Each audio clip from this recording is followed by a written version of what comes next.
What have we just seen?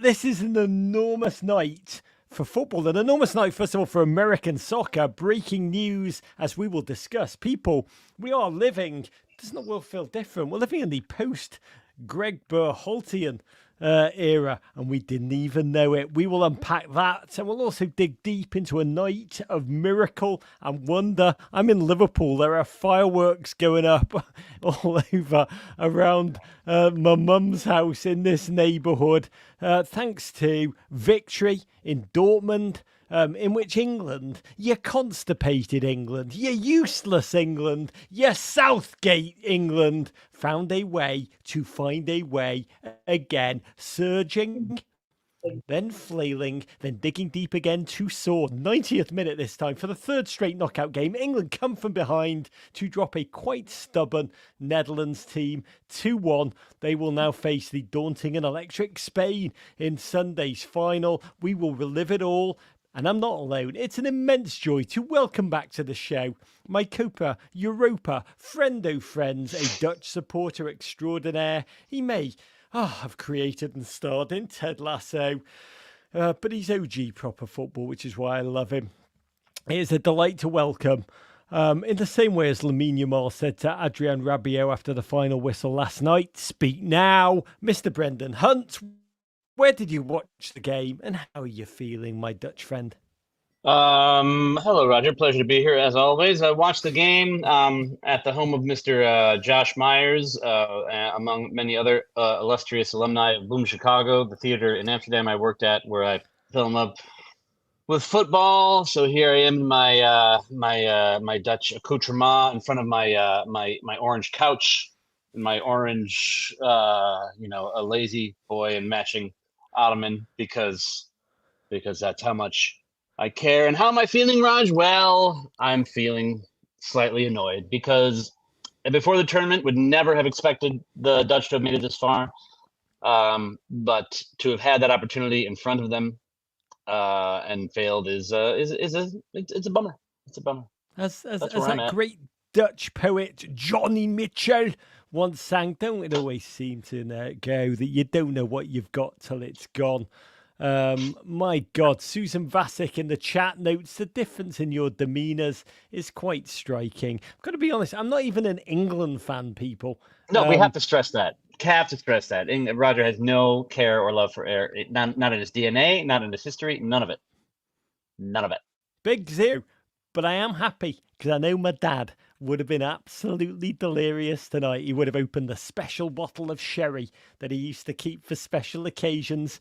Oh, and he would have had a wee nip. We will talk about the orange and all things England. Raj. Crappy. Yes. You did it first. I was gonna wait. I only drank beer at the party, and I hate to go from beer to harder, but you've invoked the name to Judge Ivor Bennett. A sip of the scotch. Bless. Oh, mate, thank you, you beautiful man.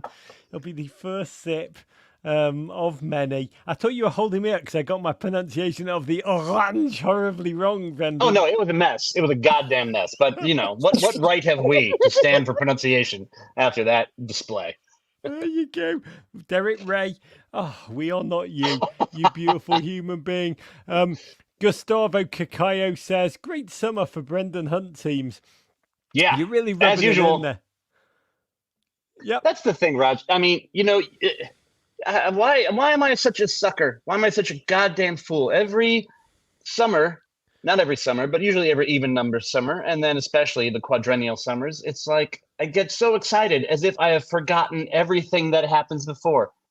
And what has happened before? Pain. And it always happens again. Comes with pain, Brendan, amnesia. That's why I love the AFCON. You can just root for football. But we'll talk about what happened tonight in just one moment. We need to dive into the massive news, which has just broken the second that we went live. Tonight, Doug McIntyre, that really rather wonderfully sourced journalist, broke the news a little more than a week after the United States men's national team became the first Copa America host ever to be eliminated in the group stage in the history of the world's oldest international tournament, which, by the way, is an achievement in itself. Greg probably thought he should keep the job just for that reason alone. It's not nothing. Gregg Berhalter will no longer be the team's head coach as we plummet towards World Cup 2026 to be held in this turf. It brings to an end 5.5 years of Triple G. Oh, all those bounce passes, the Travis Scott sneakers, the Starbucks mug collecting, CONCACAF dominance, albeit against a free-falling Mexico, but little else to show. I think the great achievement when you look at the Gregg Berhalter era is the brotherhood. That is the leitmotif, the bringing together after 14 months of purgatory post Trinidad and Tobago 2017 failure. Gregg did bolster again this joy, this culture, this sense of US camaraderie, which has always been a core of our nation's men's footballing DNA.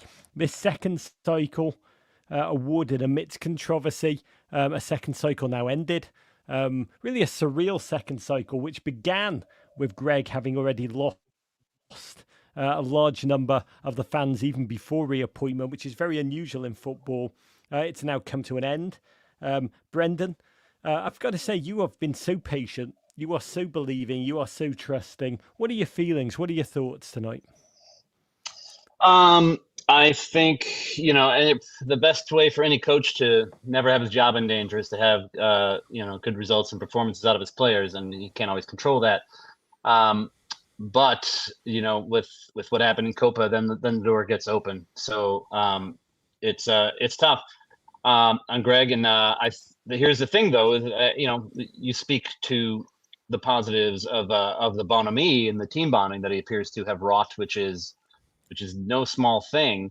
But on top of that, I think his period will be remembered as restoring the program after it was in absolute fucking disarray. Not only getting us back to the World Cup, but to the CONCACAF dominance of which you speak. Mexico, shitty period, caveat, etc. But there was joy to be had in those Nations League finals and at least one Gold Cup final. So it's a sad day, but this is football, and got to look forward. I my Wi-Fi Zachary sucks. Graham I'm going in to the chat switch. Says, I'm going to switch Wi-Fi's. Go ahead.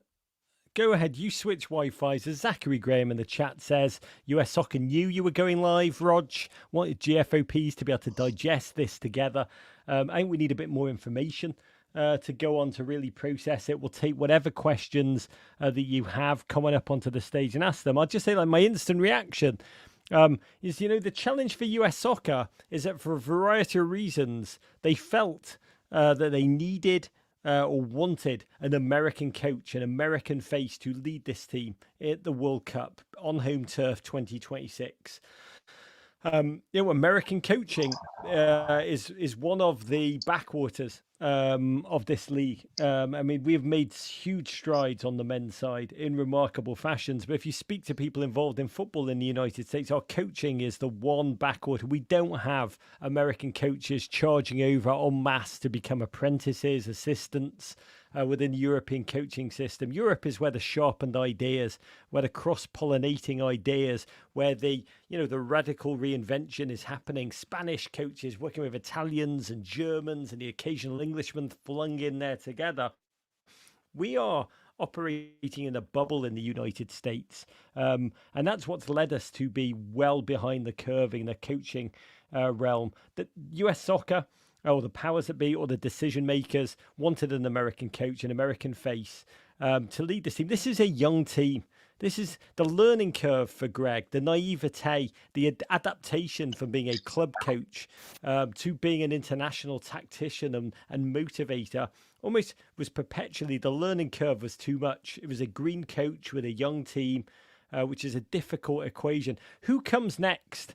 And I'd love your take on this. I know you love to do fan fiction, and this is the realm where we are right now. We're dreaming, of course. Rinus Michels, Johan Cruyff is going to come in. We're going to exhume Johan. We're going to total football this team. We'll be unstoppable. I hope there's a plan. There should definitely be a plan. To me, it's got to be somebody, Brendan, who has the experience to lead this young squad. Someone who walks into that locker room they respect, they listen to, whom we choose not because they like him. It can't be. We cannot let the players choose the next coach. That is the critical element. I mean, if you've got questions, GFOPs, coming up, I'll be taping a pod special in the wake of this on this subject, going in deep. But we will take your questions. Come up on stage and join us. But Brenny, I do want to talk about the semi-final. But if is there a list? I'm sure there's a post-it somewhere on the Brendan Hunt desk of whom our next managers would be in your imagination. Well, there seems to be two categories, like the realistic category and the fantasy category. And I think on the realistic category, the reports of Steve Cherundolo I find to be very credible and favorable. Steve played in Germany for years. I think at Hanover. I forget Correct. Hanover and Hamburg, confused all the time. 96. Die Brackkartoffeln ist an die Spiegel mit auf beim Boden.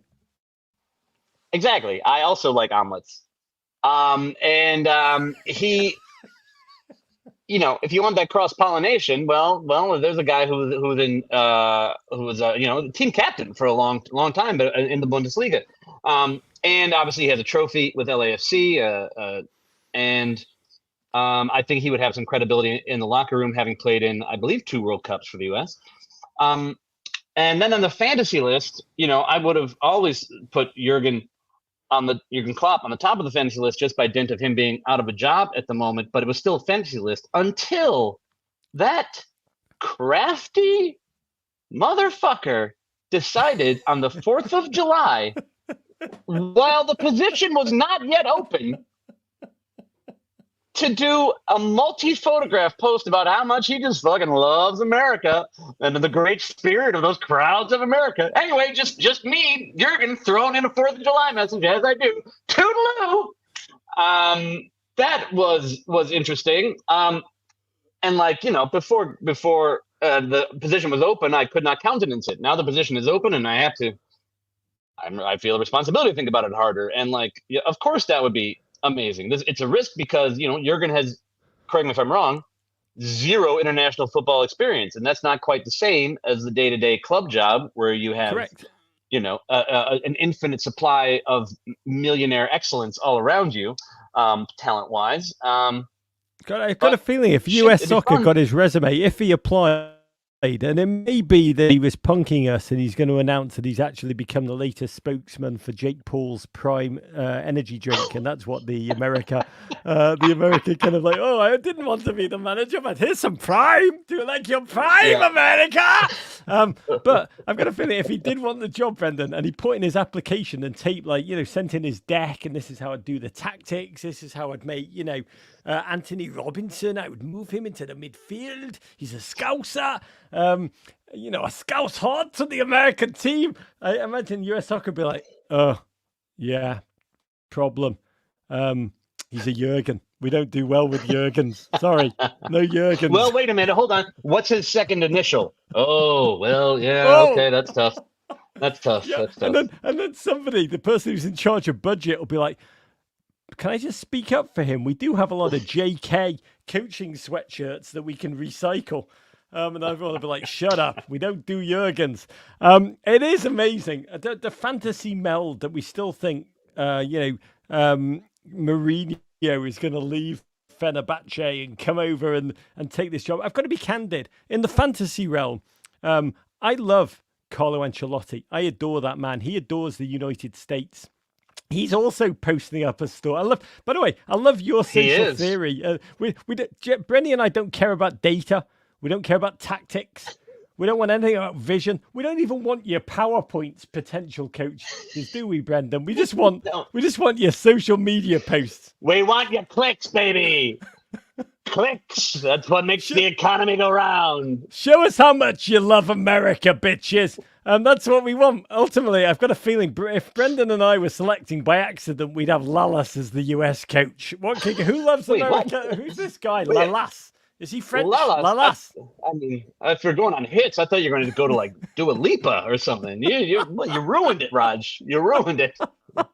Did I? I did ruin it. Who is this Frenchman? Lalas.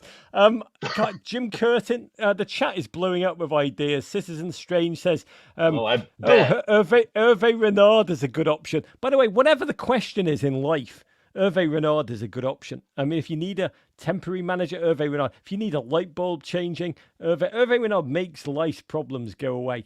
What is not better than with a swarthy Frenchman who, whatever the right number of buttons to do up on your shirt, always does 3 less than the bare minimum?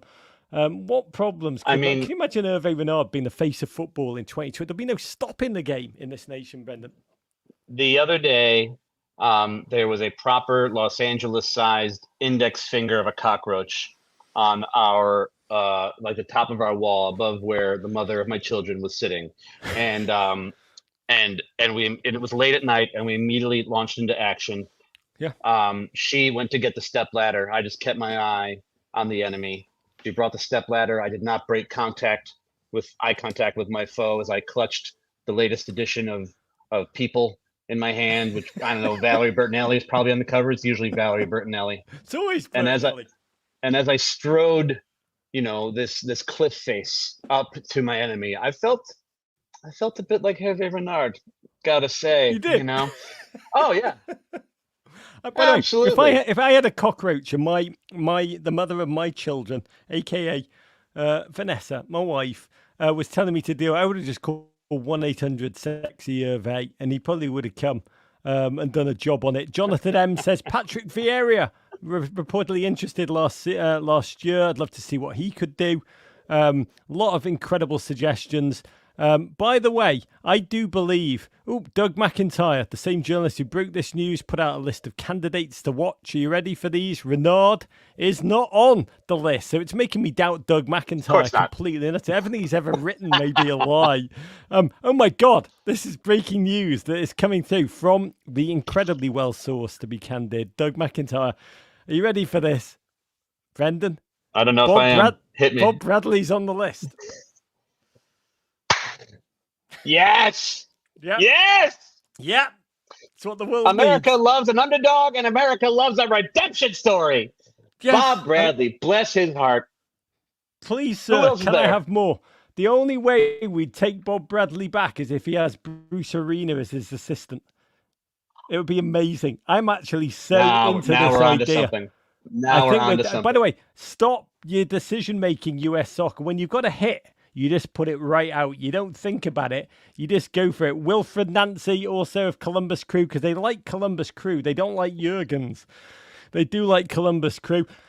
Klopp is on the list. I love Klopp is on the list because Tim Howard wrote an article in the Daily Mail where he said, I will fly and I will persuade Jurgen Klopp to become the US manager. And I'm sure that's made him a live thing. They've not actually asked Tim Howard, do you actually know Jurgen Klopp? They're just like, yeah, Tim's got it. Tim's got that one. We'll think about it. Chirundolo, we can recycle the Jurgen Klinsmann sweatshirts. Chirundolo.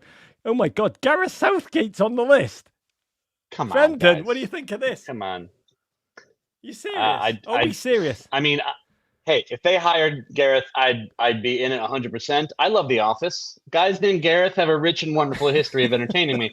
Oh my God, the US Soccer can do a Jose Bank waistcoat collab. It would be incredible. I will wear a waistcoat with no shirt underneath, like a Chippendale, if Gareth Southgate becomes a manager for every single game. I'm not sure if that makes it more likely or less likely. Hugo Perez, Thierry Henry is on that list. With his assistant, probably Micah Richards. It'll be amazing what could go wrong. Jose a lot Bank. Of laughs on that bench. A lot of laughs. As we go down 3-0 against Curacao or Antigua and Barbuda, Michael just laughing. It'll be amazing.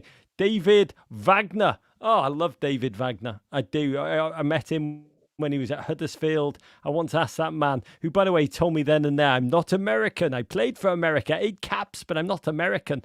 I said, what was it like playing for America? He just looked at me. He goes, straight, real story. He goes, Alexi Lalas. And I said, do you consider yourself American? He said, no. So God love. He told me, I said to him, do you tell your players to dream big dreams? And he said famously, dreams, no, they are bad because they're not real. I tell my players to have visions. I guess that's German for visions. I think it's incredible. We will get back to this with your questions. We can do this game. Let's dive in. I just want to say before we dive into the game, Dallas will be with you for the Copa America final. Come and watch with us. And Dallas Cowboys kicker and former MLS footballer Brandon Aubrey, who may also be in the running for the US men's national team coach job, as well as Mexican legend. I'm going to be hanging out with Luis El Matador Hernandez, and you can too. Goes down Sunday, July 14th, 6 p.m. local time at Mayor's Garden, North Henderson Avenue. Come and be with us in DFW. That's Sunday, but let's get into it. Tonight, Netherlands 1, England 2. I do need to explain to you how you can come on stage, by the way. I've missed that part. This is Do It Live, presented by BMW, which means you, dear GFOPs, can be part of the show. Come on up, talk to us about whatever you want. I've got a feeling I know what that'll be. Scan the QR code, top left of your screen, take you into a Zoom. You can come on, ask Brendan and me, whatever you want. Get in the chat, which is kicking. We'll be reading it throughout the show. Remember to put your likes in here. And if you haven't already, hit the subscribe button on YouTube. Join us on this channel. Just come and be with us. God bless. You know who I think they're going to actually bring in, Brendan? I've realised they're going to, as a third tier coach, they're going to bring in, they're going to slap a toupee on Gregg and introduce him as Gregg Berhalter. Just a completely different person. It'd be amazing. That's just not a bad idea. And he'll yell a lot. I'll get it. Yeah, I get it. That's fine. third cycle. He deserves a third cycle. But let's talk about the game. Netherlands 1, England 2. Two old European powers colliding for the first time in European play since 1996 in Dortmund, 60 miles from the Netherlands border. Felt like the whole of the nation was there. England, third semi-final in 4 tournaments, which is extraordinary. But the football's been so surreally dour. English journalist Jonathan Liu said England are no longer a team, just piles of fragments and vibes. But those fragments and vibes are brilliant. And this team had mediocred themselves all the way to the semi-final. Southgate admitted the ridicule of haters has driven them there. No control, only chaos. But the chaos has been splendid. Unable to take on any team with a real game plan. But luckily, 3 of the 4 teams left in this tournament for the semi-finals. Only one does. Yesterday, we saw exactly what happens when Spain play a team with no real plan. Non-football can only take you so far. But the Dutch, they've been most propelled by their battalion of fans. It's been incredible. Techno lovers. Who knew there were so many, Brendan? Orange-clad fans. Van links naar rechts. From left to right, bouncing around behind their team. More syncopated movements in England and France had conjured all tournament. The team now, in beating Turkey in the quarter-final, have been unconvincing, far from fluid. But resilient with stars who could turn the game at any moment. This game, it was almost impossible, Brendan, to predict before kickoff because both teams have been there with chaos and both teams lack control. How did you feel going into this one as a Dutch fan? I really thought it was going to be unpredictable and 50-50. Like neither, the England arguably were where they would have been predicted pre-tournament. Like they were one of the favorites. I had predicted them to win, in fact. But the Dutch were, especially after the last Euros, not seen as a team that would get this far. They both arguably got lucky with a draw. And they both have shown resiliency and have a ton of individual talent, but it was exactly 50-50 down the way, but which made me feel, somewhat confident, frankly, because just going on talent alone, you gotta go England on that. Matt Murphy says, "Who is Brendan Hunt?" Matt, that's on you, buddy. That's on you. I mean, I'm not here. I'm not showing up on fucking the talk. Or The View. I'm my good friend Roger Bennett. I've met in places I've been here before. Matt Murphy, you go to heck. Anywho, so yeah, I was cautiously optimistic. Matt Murphy, who I think is probably my brother Nige under an adopted name, winding us all. I will say, it was incredible to see the yellow wall at Dortmund turn orange. Almost like seeing the Statue of Liberty or the Empire State Building lit up with tribute. But even more impressive, I read a lovely quote from a Dutch fan interview before the game. They said, I think in the end, it's about joy. There are so many bad things in the world and people just want to have fun. I'm going to get back to that before the end of the game. But I do think embedded in this Dutch journey, where the football's not always been pretty, but the surrounding everything it's made my heart sore. I'm sure it's made your heart sore at home as well in every regard. God bless England now. So mortal before this one, unbalanced, no chemistry, no visible attack, no left side threat. Each team made one change. England's was fascinating. Mark Gahey re-entered after suspension, back to the bench for the quite impressive Konsa. And we rode again with Sir Harry of Kane, despite so many calls for the English press for that refresh up front. A lot of talk this week here in the English media, Ollie Watkins, or no King Ivan Toney. But it was no surprise, really. They stuck with Harry Kane. And from the outset, cracking atmosphere. It was like the crowd was like a creamsicle, slightly more orange than vanilla.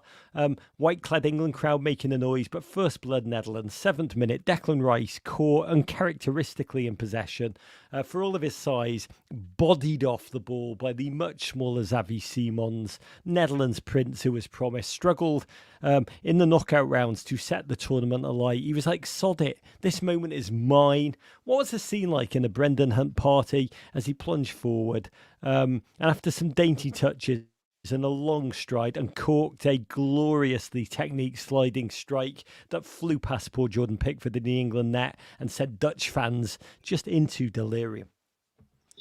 Well, there was some delirium. It was very, very exciting. Like to get first blood, especially out of Simons, who is just not a finisher, as you say. He had not scored for the whole tournament up to now, and like it just getting the ball off Rice, already pretty gosh darn impressive, But for them to get it in the left corner with the right foot, my.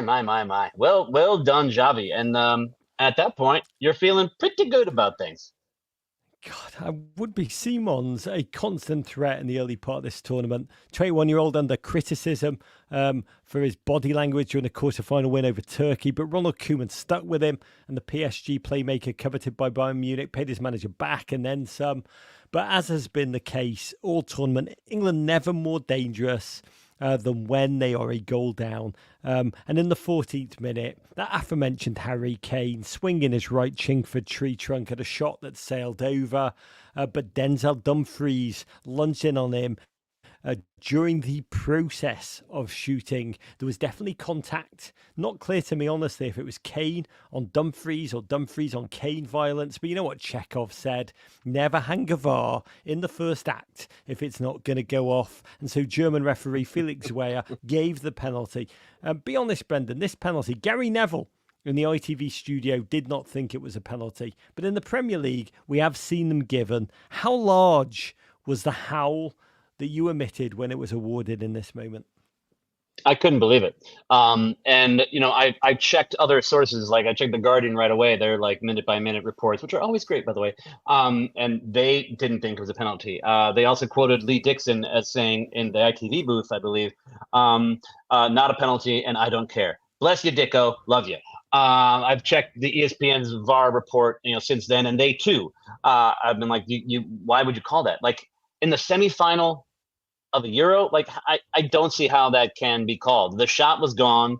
It was not violence by Dumfries. He's trying to block the ball. Yes, his studs were up, but the shot was gone, and the game shifted on that. God, the penalty, set off an incredible moment. Harry Kane earneth, Harry Kane taketh. And listeners, you might remember it was one Harry Kane who missed an enormous penalty in the World Cup against France during England's exit. And for normal mortals, I've got to say, that would play on their mind, that moment. All the tabloid scrutiny would have fallen on Harry Kane's shoulders, all that pressure. But my God, I've got to say, in a way, what Harry Kane did in this moment was superhumanly remarkable to me, Brendan. He entered almost his own private world in which the pressure slipped away. All that existed was a universe of slow run-ups and clinicality. He didn't smash the penalty. he almost Rudyard Kipling'd it, Brendan. If you can keep your head when all around you are losing theirs and blaming it on you, it was a phenomenal moment. He placed it perfectly. You know, Verbruggen, bless his heart, was a 21-year-old former Plumber Heart, if I recall correctly. Guessed right, went the right way, but just could not get to it. And you know, I do love the redemption of Kane in that moment too. You know, because that quarterfinal penalty miss against France is still for everything that is England one of the more insane, you know, disappointments of English football history. So for him to get back on the horse was great. Can I allude to a moment that happened around this time in the game that I think maybe have gotten missed? That I Floor think is yours, was sir. perhaps big. As we know, Cody Gakpo, the high scorer for Holland right now, or, you know, in the running for the Golden Boot, and Holland was going to need him to play well. And there was a moment. For those who don't know, Roger, like me, a big fan of the Chicago Bears, and the '85 Chicago Bears had a famous NFC Championship game against the Los Angeles Rams, as they were Eric then. Dickerson. Eric Dickerson, the hugely effective running back, the only threat the Rams had against the greatest football team of all time, certainly the greatest defense of all time, goes up the middle, is met by Samurai Mike, Mike Singletary, meets him at the line of scrimmage, and I was at this game, and tackled him with such force that it felt like a firework had gone off, and the echo of sonic waves went around the stadium, and Eric Dickerson was done. A far lesser version of that analogy in terms of violence terms was around this time in the game that Gakpo tried to get down the left and was met by Saka playing at right wing back. And Samurai Saka. Samurai Saka rather easily took the ball off Gakpo. This was, you know, right on the byline, and just went right past him. And much like Dickerson that day in January of 1986, Gakpo was not a threat after that. And I might be putting too much into it, but the moment it happened, I was like, oh shit, that's bad. And we barely heard of Gakpo again from that moment on. And he's the player that Holland needed the most. Shout out to Dieter Brock, Random Human 19. You know what we're talking about.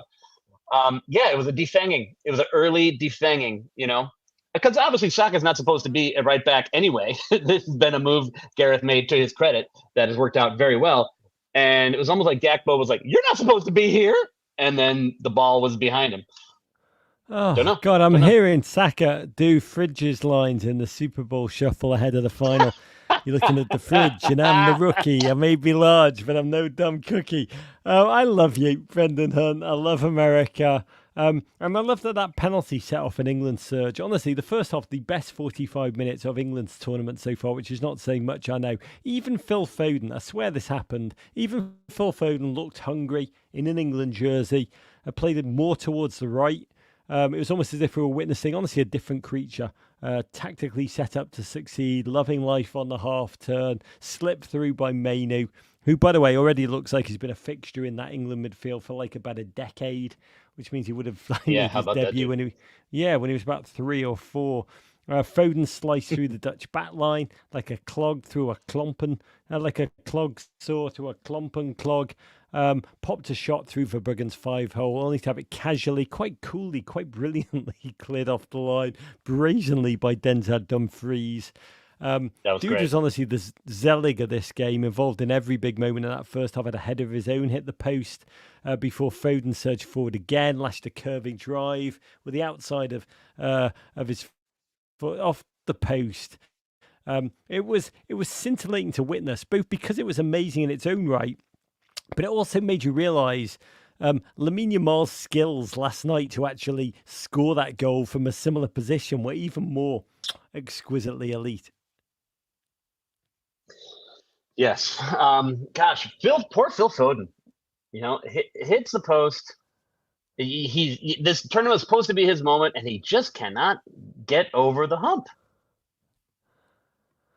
It is remarkable. He's like Lionel Messi with Argentina, just could not score.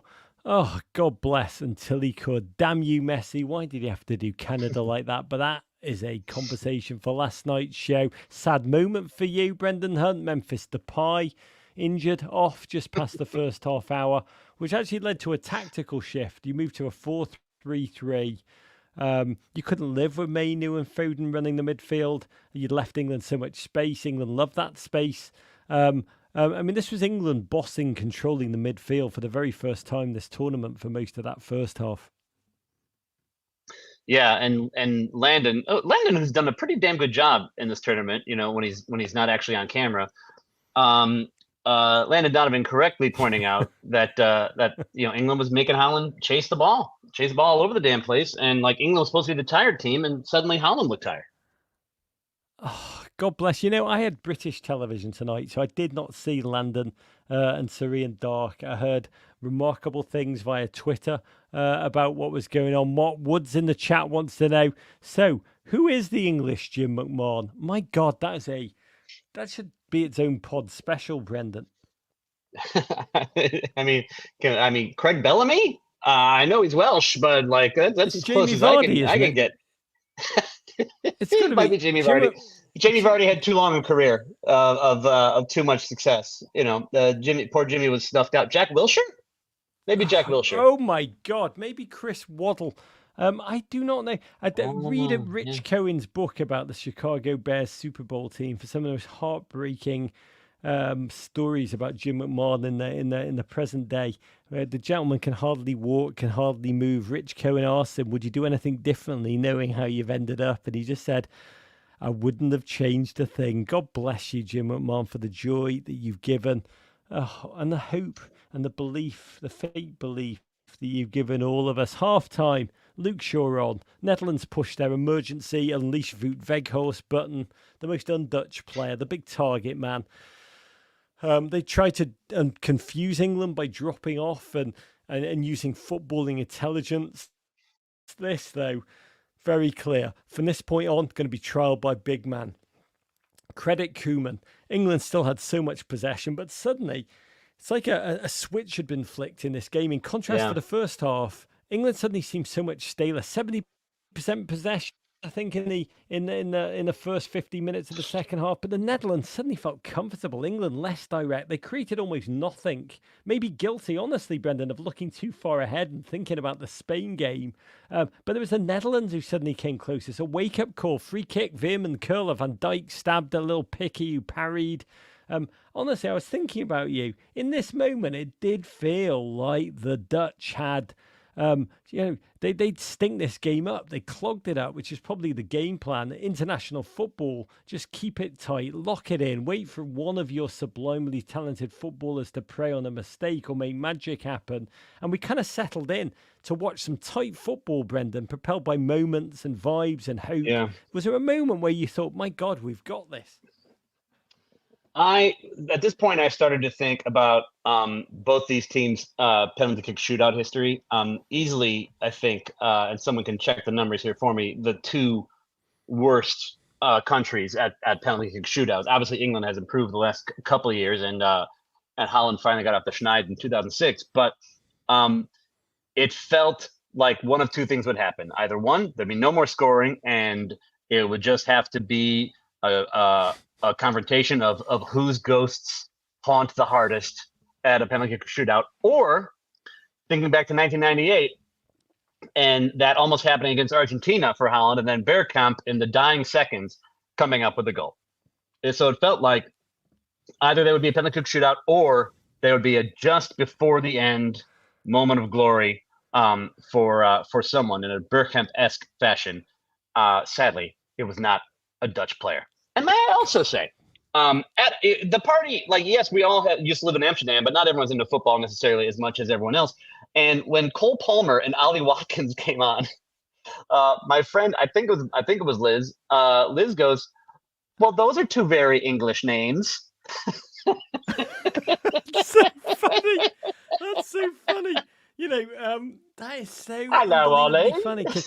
Because we do that all the time. When I watch the NFL, like Tim Tebow, I'm like, God, there's just definitely not one of him in England. You can look in any phone book all over the country. There's like the most American name that ever American. I love that Americans are doing that in reverse. And I love that they do. I mean, Cole Palmer looks like, I think, 70% of the infantrymen that fought in British trenches in the First World War. Has the same haircut as 90% of them. Yeah, I mean Jack Wilshere, God bless, probably the most the First World War infantry looking man since Jack Wilshere played football for England, since Tony Hibbert possibly played for on every single great Everton team that he ever played on. But I'm making a diversion Hibbert here because reference. I want to say Ronald Koeman had made his adjustments, and the world now waited for Gareth Southgate to show he could make his. Which by waited I mean English people. I was watching with a lot of people. There was like a wake at my mother's house tonight. So my house was packed with English people watching this game with me. And they were screaming at Gareth Southgate. They were foaming at Southgate. There was so much of an anger. Make your changes! And I just felt for Gareth Southgate. I realised this is a man who's living an existence poised between, well, really two existences, sainthood and slaughter. And I know we all are, dear listeners, but nobody is living the extremes like that man in the world at the moment. He said before the game, this is a job where you do get ridiculed. Your professional capacity is questioned beyond belief. It's not normal to have beer thrown at you either. But I'm fortunate my life's taken me through a lot of resilience building. It's made me more determined, and I'm using it as fuel. That's a serious quote, listeners. Listen to it back. Live your life like Gareth Southgate in that moment. Think about that before Gareth Southgate made his big decision with 10 minutes to go, with his team suddenly totally flat. By the way, an England team suddenly flat, it doesn't just mean they're flat, it means there's a correlation. Your team is flat. There would be a million bottle job headlines being typed up in tabloids for years to come. That's what you're facing as a manager as you make this decision. Seconds after a Saka goal had been chalked offside, Gareth Southgate gave the signal. He gave the people what they wanted, pulled off Kane alongside a shattered Foden, inserted Ollie Watkins and Cole Palmer, two very English names. Probably that's what Gareth Southgate was thinking. We need to have more English names, Brendan. More English names. And it happened. Yeah. A moment which rank up there. Honestly, I don't like to be hyperbolic. It will rank up there with Admiral Nelson winning the battle for Trafalgar and Alan Turing cracking the Enigma code because with seconds remaining, Cole Palmer slipped a diabolically beautiful pass, simple but powerful, into space, not to the man, into space, to a hyper scamping, ears up, diagonal running Ollie Watkins. He was facing the wrong way. A defender was breathing on him, but Ollie Watkins just went, please, sir, can I have more? Spun around, created an inch of separation, last a muscle memory propelled thrash out of the grasp of the goalkeeper. Brendan, 86 seconds away from going out against Slovenia, this England team. Bellingham overhead kick. Here, 90th minute, euphoria. Was your breath taken? Were you angry? Did it feel like someone had just stolen your stroopwafels? Not to Derek Ray you, Raj, but it's pronounced Stroop waffles. Anywho, no, it just felt like one of those fucking like like you look at yourself, you're like, you idiot, you let hope kill you again, didn't you? Like again, the amnesia you feel. And it's funny that happens against England, who like again, I'm not an English supporter, but I've certainly had my toe in the English football world for quite a while, sometimes more than others. So I can't like hate them, I can't like just like summon up that part of the equation to help work out the emotions. It's just like, well, fuck, god damn it, and again, it just makes you go like, well, we didn't expect to be this far. This Dutch team is not that good on paper, and it was a fun run. I mean, that's it. What might have been if Frankie de Jong had been fit, we'll never know. Oh, No, first choice midfield, really, that none of them there. Losing to Austria, you finished third in your group. You fell into the easier side of the draw in the process. I will say on the Dutch side, let's button them first. I mean, I do believe the Dutch lit this tournament up, mostly because their fans showed what's important about the game. There's a beautiful piece by Rory Smith in the New York Times today. He interviewed a fan. He said, we are sober people, but when you're here, you can't help but go nuts, which I think is the secret of life, is in that quote. Roland Cook in the chat asked, Brendan Hunt, how good can this Dutch team be in 2 years' time? And will Koeman still be in charge? I hope he's not because he has done a bad job, but I'm just tired of fucking 60-year-old Dutch coaches. Like, where's the where's the dynamism of youth? Like I don't know where the next coaches are coming from. And I know, national team coach is usually an older man's job. I get that, but like, we keep going from one white-haired dude to another white-haired dude to a red-haired dude who comes back later after some more white-haired dudes. But the Dutch talent pipeline is always cooking. It's cooking in places that you don't know. It's cooking in Heerenveen. It's cooking in Tilburg. It's cooking in Enschede. Sorry, Derek Ray. Certainly. Derek Ray, welcome to the show. Except I just do one country. Derek Ray does every country in the whole world. I love that you made it a verb. I don't mean to Derek Ray you. It should be a verb. So golly, the Ajax having such a down period. Like, I mean, we've got to get into fucking some granular Dutch football stuff. Ajax having such a down period is not good news, because so much of Dutch football talent goes through De Toekomst in the Ajax Academy. But also maybe Ajax sucking right now means they have to turn to their young kids, and then we'll see, a whole new crop come forward, because obviously Ajax is historically the best feeder of Dutch talent. You want a young Dutch manager, Brenny? I've got one for you. I think you're saying Serginho Dest should be the Dutch national team manager. That's what I'm saying, Raj. That is what I'm saying. Thank you for helping me see what I was saying. That's what we need. It'd be amazing. All of you in training, pick the ball up and just boot it angrily near the referee's head. It would be amazing. All of you. Almeida! Just nutmeg training.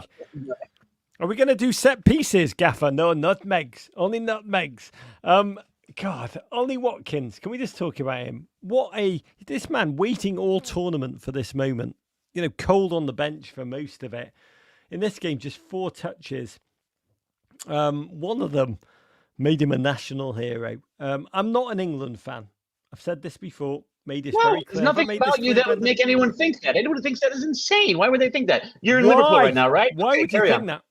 Yeah, why would you think that? Just come in my dad's. Look, here's my dad. He's right here. Why would you think I'm English? Why? Just because I come from this English one. Why do you think I'm English? But Judge Ivor. I'm not an England. God bless Judge. I'll have a little drink there. Not English. I will say, when Ollie Watkins scored, I did cry out in that second, because I did know my dad would have loved this moment, this England, this face of England. For the first time ever into a final outside of England. They've never done this before on the men's side. My mum popped her head into the room. At this moment, there's just dozens of human beings, most of whom I love and know. Some people just come to like funeral stuff, to like wedding crashes.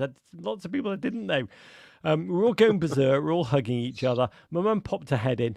Lots of people bring you shortcake at these things. I'm not quite sure we have many people's shortcake in the house at the moment. I'm 73% made of shortcake. And my mum popped her head in and just said, "Ooh, there's talk of Gareth Southgate getting a knighthood."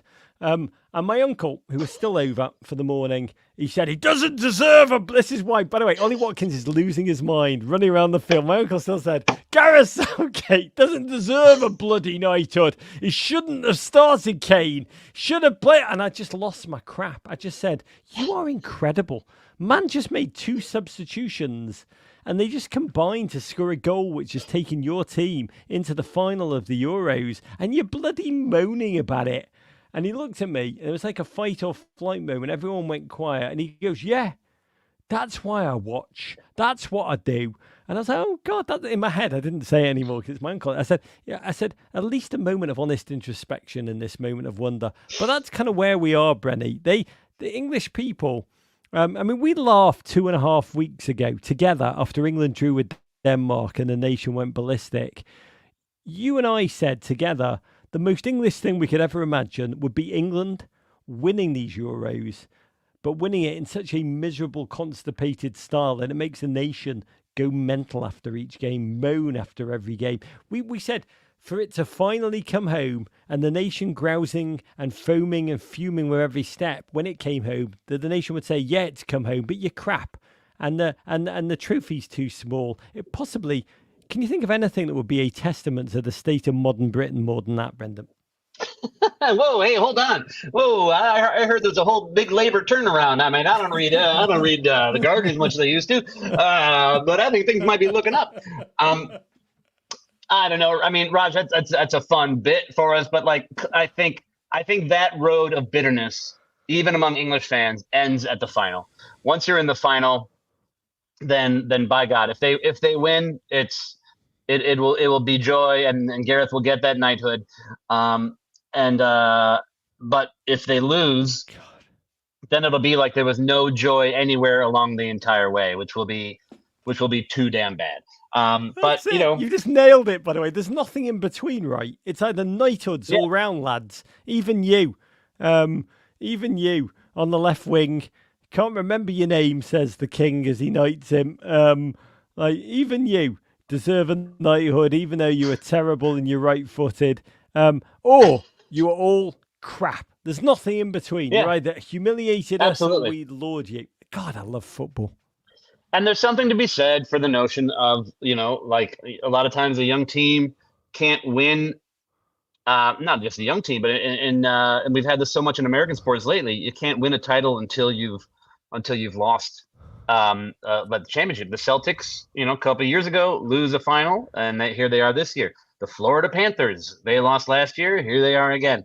Um, it's England is due, but Spain is better. But England, they seem to find something. They seem to always find something. And will that be enough on Sunday? I do not know, but I will. England, I for one will be England rooting for need England. their Matthew Kachuk. Is that what you're telling me? England need their Matthew Kachuk. That's essentially what you're saying. Yes. Benny, I do need to ask you, doing two quick questions, then we're going to get into your questions very quickly because you've been very patient tonight and joyful, dear GFOPs. Brenny, looking ahead to this final, number one, England versus Spain. Spain, the only true collective the entire tournament scene. Made the idea that they were in a tough side of the draw humiliatingly easy. They've dispatched Germany and France within the last True. 5 days. Great They have point. a Joan of Arc warrior teen, Lamine Yamal. I mean, do England stand a chance, Brendan? And also, selfishly, I'll be clear, I'm not an England supporter, but I will be cheering for them for my dad. God bless. I hope they can do this selfishly for my father, Ivor Bennett. But Brendan, do they stand a chance, and who will you be cheering for? I'll be cheering for England. Yeah, for the aforementioned reasons. Like they're due. They've suffered enough. Spain, you're fine. You used to be the suffering team, but you're not anymore. And forget it. Spain, very likely to be a more deserving winner based on just the tournament itself. But I'll be pulling for England. And not least, Raj, I'll be pulling for England for your family. May I please now briefly discuss the 2016 Cubs? Because I am from Chicago, and I'll try to do this efficiently. But I'm a North Side child of South Side parents. And my parents were divorced before I had any memory of them being together. And they were from the South Side. My dad stayed in the South Side, and he stayed a White Sox fan. My mom moved to the North Side, eventually remarried a Cubs fan, and became a Cubs fan. And I certainly have been to far more Cubs games than I have Sox games because we always live close to Wrigley Field. But I always have identified as a Sox fan and a Cubs sympathizer, much as you are an American who occasionally checks out the England score. My mother passed away in the middle of the 2016 playoffs when the Cubs had not won the World Series in whatever it was, 105 years. We watched the Cubs beat the Dodgers, not in the final game, but in one of the games in LCS at her wake. And by the time Game 7 of the World Series came along, I was watching in a bar in LA in a red and blue, velour sweatsuit and Harry Carey glasses. And again, this is not my team. So I'm a Sox fan, Cubs sympathizer. But when the Cubs won, it meant more to me, given the events of the previous weeks, than I ever could have possibly imagined. And so for the Bennetts more than anything, I am rooting for England. Oh, mate, that's such a. Can I just say, there's been a wait the past 4 days in my house. It's been quite a hairy and wonderful, and a grief, but a joyous grief, a celebratory grief. Because my dad lived quite a passionate life, was quite a character. My mum talked about how she fell in love with him for reals. 1966 World Cup final when they were away with her family, and she had watching him celebrate unabashedly with no shame, just pure unabashed joy. Each time England scored, just authentic joy. That's when she truly fell in love and knew he'd be himself with a family. So I am rooting for England. There's something very full circle, something truly, truly wonderful about it all. But it's not about me. I think ultimately it's about a nation that really being here right now really needs some joy, really needs some meaning, and has yearned, has really, really, really yearned. I want to get to questions very quickly. So many of you are here, and there's a great old friend of this show who's on with 4% battery, probably 2% by now. It's an England fan. If he's there, come on up. It's Chris Willis. Are you there? Beautiful. Tell us where you are. Tell us how you're feeling, Chris. 0%. Oh, we didn't make it in time. Oh my God! Yeah, hold on. I was on mute. Sorry, guys. Hey, Chris Willis. Hello. How are you guys? All right? Gillingham fan, England fan. Where are you, Chris? And tell us what you're feeling. I am outside my local pub, which has a big flag outside that says Millwall FC, which it doesn't go down well, Rod. You'll understand. Tell us what you're experiencing in this second. You have come so close. You and I lived England when we were growing up. England were always hyped and they just crap the bed almost immediately. This modern England I don't support. But this modern England, they come so close. They're great edges. You are now again in a final. Chris, tell us what you experienced tonight and what you think will happen Sunday. Listen, I spoke to you guys after the first game, didn't I? A Serbia game. And I was very disappointed. I didn't see how we'd possibly get here. But I thought tonight we were fantastic compared to how we have been. I still think Spain will put 4 past us on Sunday. But at least we're in the game. You know, you can only win the tournament if you're in the tournament. And we're in the tournament still. What gives you most hope, Chris Willis? Are you going to be there at the game, by the way? Well, this is a big debate. So one of my best friends from school is getting married in France, in Toulouse on Saturday. And I'm down there for the wedding, booked through till Monday. So it's a big decision whether I just leave the wedding on Sunday night and fly to Berlin. So, yeah. I don't know if I'll be there. I am guaranteed a ticket. Whether I go or not is another matter. But yeah, I don't know. I went to the Italy final 3 years ago. To the wedding. Hang on a minute. Brendan, are you encouraging to go to the wedding? Saturday. The wedding is on Saturday. The game is on Sunday. This is easy peasy. Can I, Chris? Thank you for your time. I don't want you to run out of phone battery. Here's a quick story. I'll tell you something. Since last night, the wedding's in France. Since last night, the flights got much cheaper to Berlin on Sunday. What's your question, Brendan? Not a question. It's a story. But if Chris is done, I don't want to take his time. But here's a thing about English fandom from early in my time as a football fan. This wedding is my best friend for about 20 years, and but it's on Saturday, last one we lost. So it's I don't know.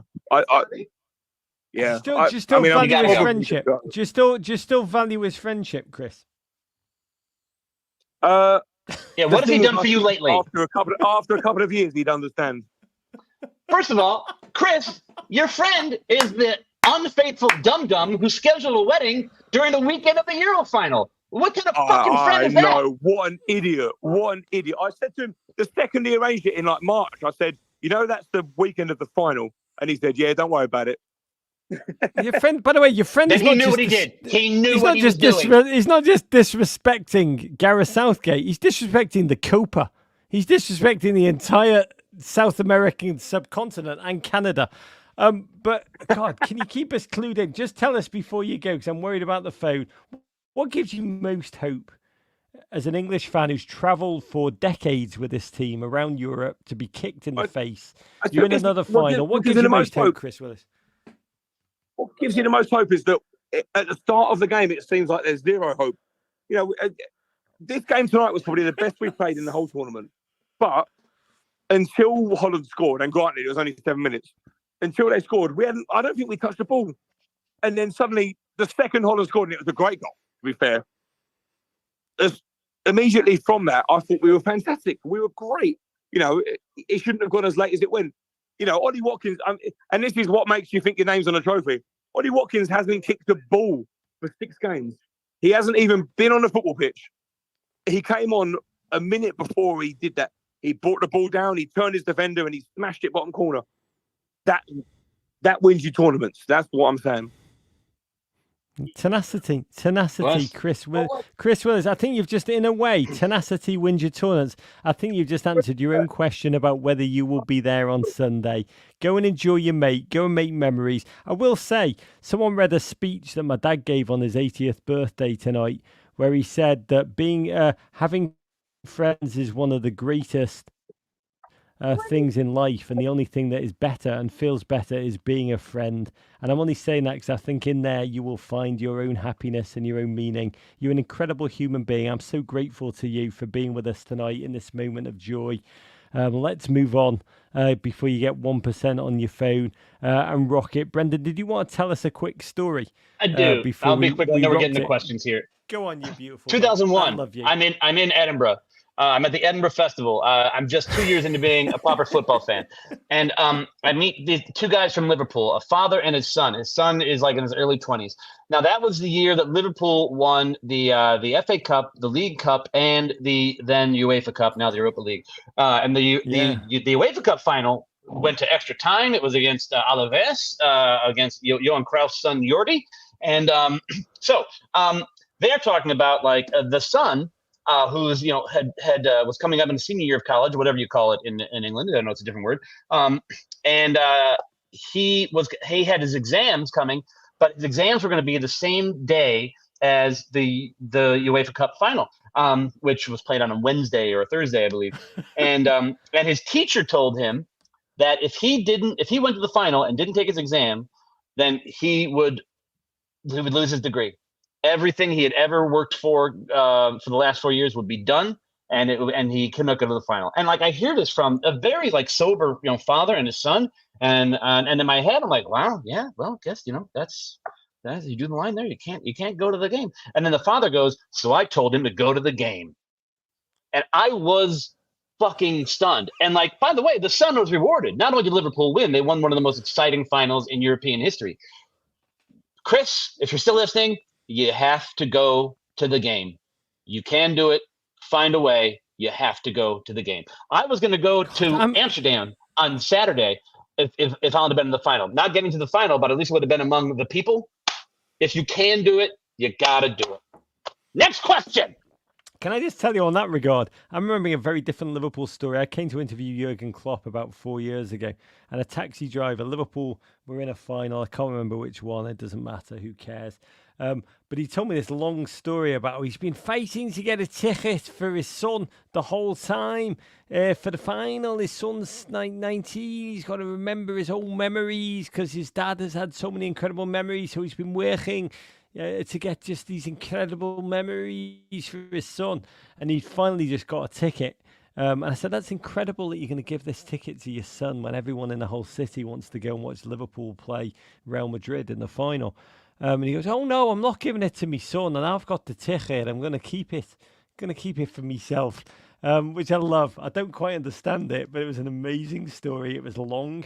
I mean, ultimately, it was about sharing and caring, making memories, passing on generational memories, but then ultimately being completely selfish and thinking only about yourself. Chris Willis, that's my gift to you. We're going to take another couple of others. We got hundreds. We will take more.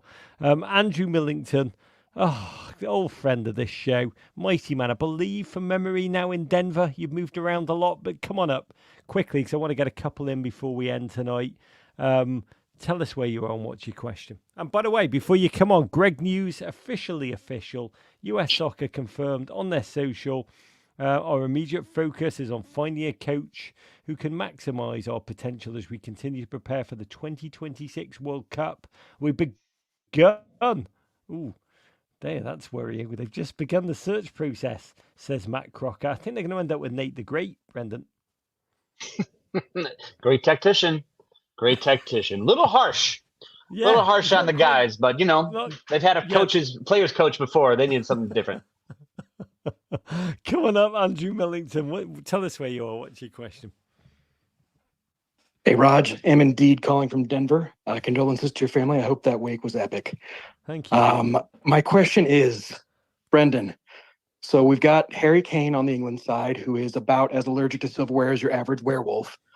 What if Drake Nice. bets on Spain? Who wins?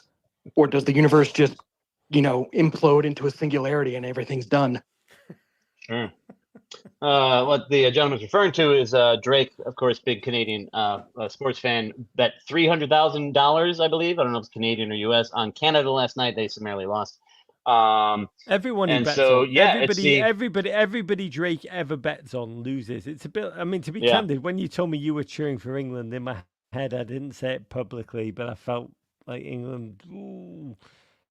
The I didn't Drake cheer for them curse is today. massive. Yeah, it's the unwinnable force against the unwinnable object. I don't know what would happen, but we're sure as hell go to penalties. And one of England's few penalty wins over the years was over Spain, 1996. Look that shit up. So I guess narrowly England, but that's you've really brought up a real like Schrodinger's cat situation there. Didn't Sir Francis Drake defeat the Spanish once already? History buffs who I don't know. Let's find an English guy and ask him. I don't know, but I'm pretty sure Sir Francis Drake, no connection to Drake. No. God, this is ultimately all I give a crap about is what Kendrick Lamar thinks. That's the only thing that leads to winning in the United States, Andrew Millington. That's all we need to know. We need Kendrick to overtly get behind Foden and the lads, would you, Kendrick? God, get behind Saka. Get behind our boys. Glenn Smith, come on up, you beautiful human being. We'll take a couple more as we delve into this bag. Tell us where you are and what's your question. Hey, from St. Louis. Actually, first of all, I want to say thank you to Mr. Hunt for Ted Lasso, because that's the reason I got interested to football, the beautiful game, and why this is the very, very first international tournament I've actually given a shit about. My plan is working. Glenn Smith, that's beautiful, mate. You're a beautiful human being. That makes me so happy, more than I can say. So thank you. Oh, thank you. So my question is, realistically speaking, aside from the obvious, what does England have to do to beat Spain on Sunday? Oof. I see the tactical floor to my colleague. What do you think, Raj? I think they need to watch The Exorcist 1, 2, and 3, Brendan. I mean, it's not about football, is it? Is it not about demons? The weight of history, Glenn Smith? Yes. Is it not? Is it not about? I mean, is it not a psychological test ultimately about failure and about fear and about national temperature and about sense of self and about sense of identity? I don't know if I'm projecting here, but ultimately, I mean, how do you fail so much and then sort? Like, how does that occur? How do you? I mean, ultimately, Southgate is a remarkable human being in many regards. Being a manager is a very difficult job, Glenn, and to do so many things under conditions of hysterical pressure. You have to be a tactician, sports scientist, a psychologist, a man manager, a data analyst, a communicator, an ambassador, so many things. I think ultimately, Brenny, it's about his man management. If he can go around this squad and make them believe they can win. I mean, 1966 was when my dad won my mum over by cheering 4 times when England won. After that, I've talked about this on this show. I have a history of English football since then. It's called 40 Years of Shite. It was released in 2006. I mean, it's just failure. We almost revel in our failure. We don't take away our failure. How do you reverse that psychologically in a human being and make them believe? France did it. France used to believe they were a small France, petit France, and they had to transfer themselves through, well, first through the early teams, the 1982 team of Platini, that they could actually compete and almost win, and then through Zidane and become a France qui gagne, a France who wins, a completely different self-image. Brendan, England need to become a England who believe they can win, who can deliver victory. I think it's purely psychological, to be candid.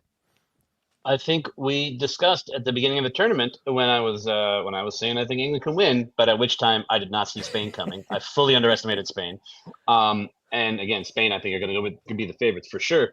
But I talked about the Harry Kane and Jude Bellingham getting the fuck out of England for a while and having this incredible success out in the rest of the world.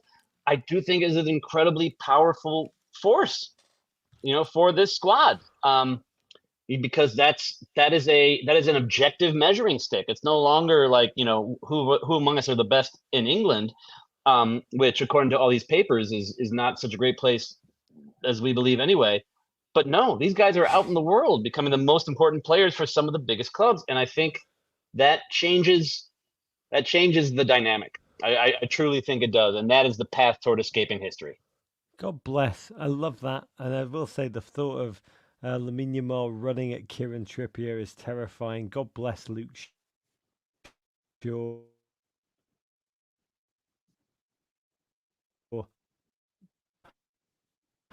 Uh-oh. Did we lose Raj or did Raj lose me?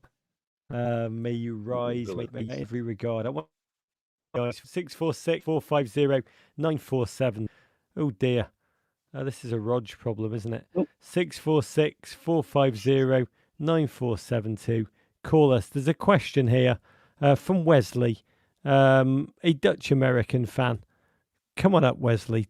Tell us where you are and what's your question. Gentlemen, it's an honor to be with you. I am in Nashville, Tennessee, and I have to echo what I think Glenn said to thank Brendan for Ted Lasso, but also for giving us Dutch Americans the Amsterdam episode. My grandparents immigrated here from London, and I fell in love with Dutch culture through soccer. And so, Brendan, for you to be an American that also fell in love with Dutch soccer and to have that orientation towards that episode, but largely to Dutch culture and Hazelik and everything that you did in that episode, I just have to thank you. But more importantly, I want to know, what are we doing for 2026? I want to be with you, my friend, cheering on the U.S. and the Netherlands every chance we get. And what do we need to do to get the big man, Jurgen Klopp, with the U.S. men's national team? Well, it sounds like we need to give all of our frequent flyer miles to Tim Howard.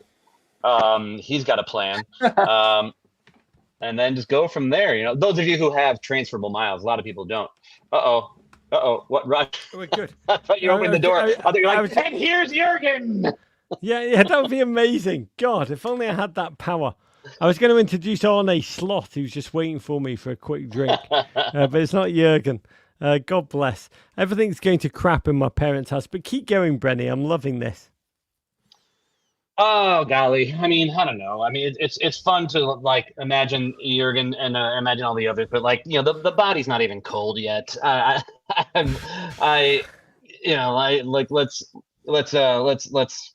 Let's calm it down a touch. But I love the enthusiasm, and I especially love the shout out to the Amsterdam episode, which is my favorite episode of the show we ever did. It really meant a lot to me. Really?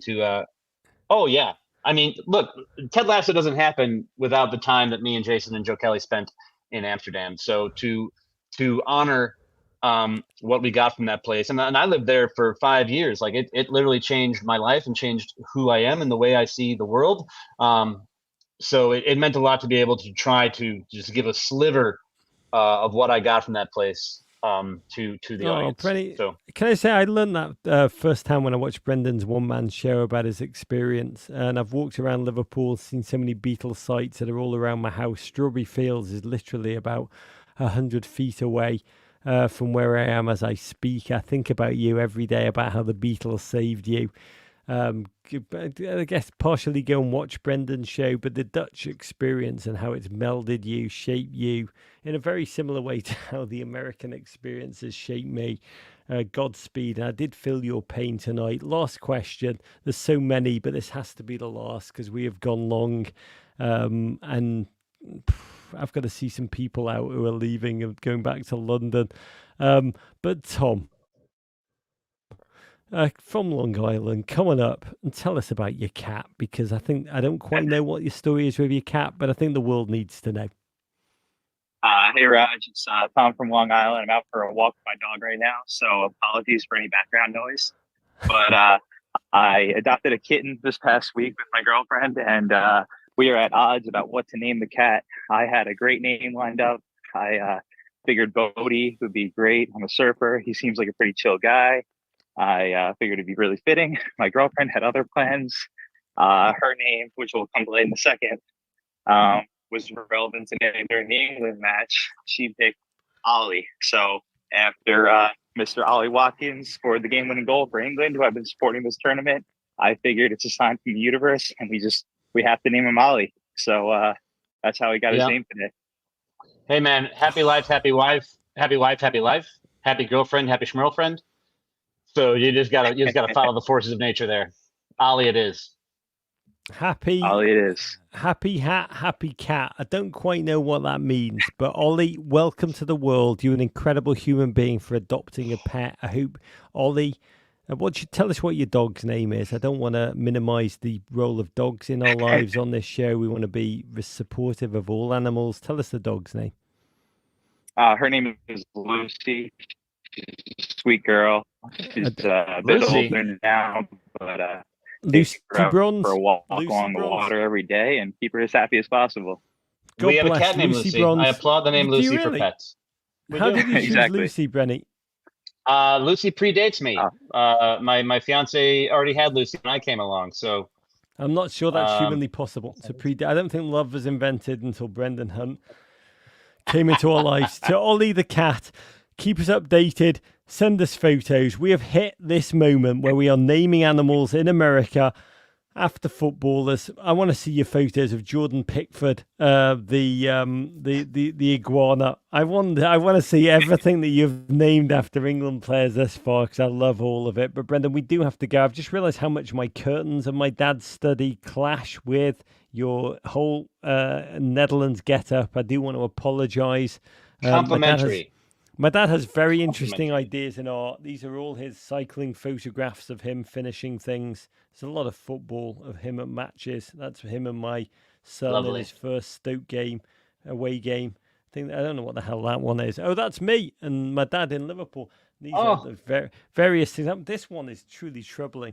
The biggest one of all is just like some template art, and I find it very confusing.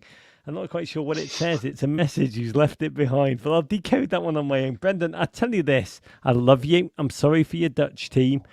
We are going to leave here. We're going to tape some content surrounding Gregg's departure from the US men's national team.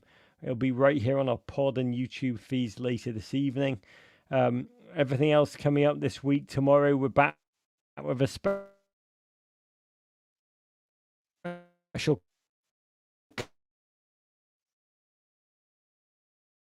Copa America is chopping at Argentina, which will drop on our YouTube and pod feed tomorrow. Brought to you by Dove Men Plus Care. Talking about the Copa America final, did I mention we'll be in Dallas, that vast magical kingdom, with Dallas Cowboys kicker and human soccer loving wonder Brandon Aubrey and Mexican legend Luis El Matador Hernandez. I'm sorry, Derek Ray, I may have got that wrong. Goes down Sunday, July 14th, 6 p.m. at Myers Garden. Come be with us. Come and raise a beer. Come and give me a hug. Brendan Hunt, we lost a friend tonight in the Netherlands. I know how much it means to you because I know your biography. I've loved sharing this moment with you. You're a remarkable human being. You've lifted my spirits in a moment when I really needed it. I'm going to give you the last word before we leave tonight. In this time, a loss for you, the Netherlands, a time of chaos in terms of the United States. Bring it together for us, Brendan. Well, Raj, I've talked about this and I'll talk about it again. The first tournament of Dutch fandom I ever had was the 2000.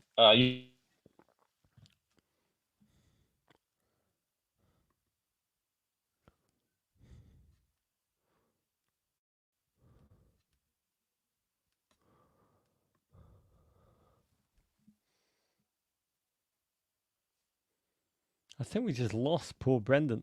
There you go. The hurt is real. The pain is real. Let me just say to you, this has been a long night. It's been a gorgeous. Oh, Brendan, we lost you. Just pick it up. You said the first tournament that I ever saw the Dutch team in. Pick it up there. Brendan. Yes. Euro 2000, I lived with 8 Dutch guys. They built bleachers in our living room. It was an incredible experience, and they made it to the semifinals in Amsterdam. They were the hosts of that tournament. They lost horribly on penalties to Italy, a 10-man Italy. And even I, a new fan, in the minutes after that tournament and the match ended, I felt such an incredible loss and so much pain. And within 3 minutes, my roommates were going to Ibiza by the Venga Boys. And that is the attitude to have. Football is crushing, but like the orange-clad thousands in the streets of Dortmund right now, you might as well enjoy yourself anyway. So let that be your guiding star through all the football pain you'll experience for the rest of your lives. God bless that in every regard. Van links naar rechts. Naar rechts.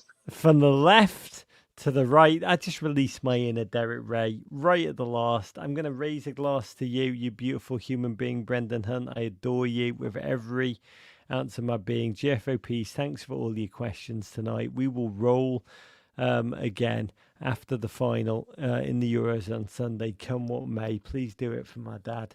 This is to you, America. Courage. Godspeed. Cheers, everybody. Thank you.